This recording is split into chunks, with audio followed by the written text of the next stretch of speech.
సామెతలు 21వ అధ్యాయము. యెహోవా చేతిలో రాజు హృదయము నీటి కాలువల వలె నున్నది. ఆయన తన చిత్తవృత్తి చొప్పున దాన్ని త్రిప్పును. ఒకడు తనకేర్పరచుకొనిన మార్గము ఎట్టిదైనను తన దృష్టికది న్యాయముగానే అగపడును. యెహోవాయే హృదయములను పరిశీలన చేయువాడు. నీతి న్యాయములను అనుసరించి నడుచుకొనుట బలులనర్పించుట కంటే యెహోవాకు ఇష్టము. అహంకార దృష్టియు గర్వహృదయమును భక్తిహీనుల క్షేమమును పాపయుక్తములు. శ్రద్ధగల వారి యోచనలు లాభకరములు. తాలిమి లేక పనిచేయువానికి నష్టమే ప్రాప్తించును. అబద్ధములాడి ధనము సంపాదించుకొనుట ఊపిరితో సాటి. దానిని కోరువారు మరణమును కోరుకొందురు. భక్తిహీనులు న్యాయము చేయనొల్లరు. వారు చేయు బలాత్కారము వారిని కొట్టుకొని పోవును. దోషభరితుని మార్గము మిక్కిలి వంకర మార్గము. పవిత్రుల కార్యము యథార్థము. గయ్యాలితో పెద్ద ఇంట నుండుట కంటే మిద్ద మీద ఒక మూలను నివసించుట మేలు.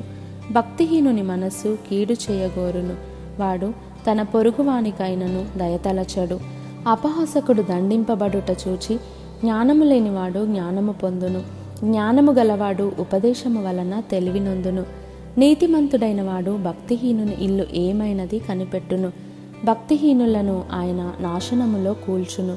దరిద్రుల మొర వినక చెవి మూసుకొనివాడు తాను మొరపెట్టునప్పుడు అంగీకరింపబడడు.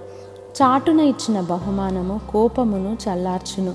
ఒడిలో నుంచబడిన కానుక మహాక్రోధమును శాంతిపరచును. న్యాయమైన క్రియలు చేయుట నీతిమంతునికి సంతోషకరము. పాపము చేయువారికి అది భయంకరము.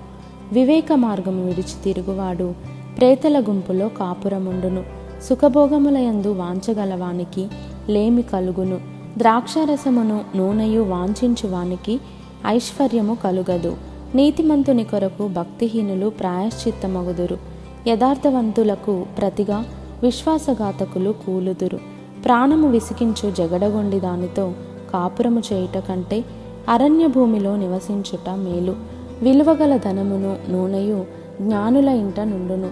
బుద్ధిహీనుడు దాన్ని వ్యయపరచును. నీతిని కృపను అనుసరించువాడు జీవమును నీతిని ఘనతను పొందును.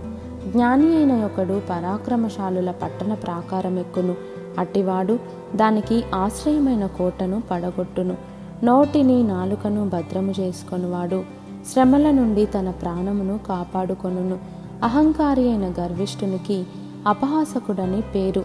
అట్టివాడు అమిత గర్వముతో ప్రవర్తించును. సోమరివాని చేతులు పనిచేయనుల్లవు. వాని ఇచ్చ వాని చంపును. దినమెల్లా ఆశలు పుట్టుచుండును. నీతిమంతుడు వెనుక తీయక ఇచ్చుచుండును. భక్తిహీనులు అర్పించు బలులు హేయములు. దురాలోచనతో అర్పించిన ఎడల అవి మరి హేయములు. కూట సాక్షి నశించును.